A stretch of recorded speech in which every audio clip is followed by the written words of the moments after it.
I think this is a really serious problem that apparently the majority in Congress is determined to ignore.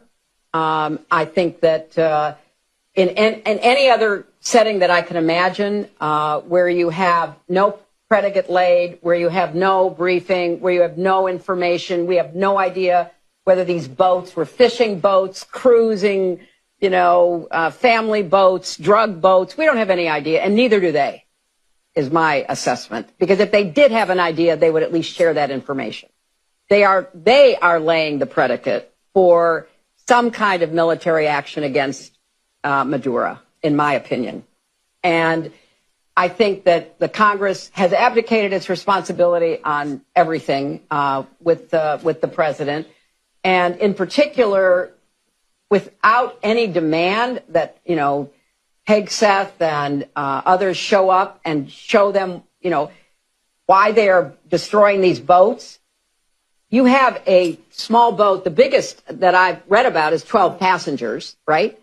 You have major naval forces in the area. Plus, you can also call on the Coast Guard, stop the boat, get on the boat, find out what's on the boat. I mean, that's the way you're supposed to do it, as based on, everything we've done in the past. But I do think that there seems to be a desire on the part of the administration to confront Maduro. And maybe their thinking is that if they, blow a lot of these boats out of the water and they send a message, they can intimidate him into somehow leaving or giving up power. We have to be really careful about this. I mean, I read a very thoughtful piece about Venezuela last week that said it would make Libya look like a normal country after the fall of Gaddafi.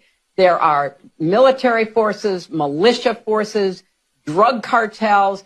So if we're going to have some kind of foreign policy goal, we want to get rid of Maduro, what comes next? And who takes responsibility for that? And are we going to have a giant Somalia on the coast of South America? So I think this is not well thought through.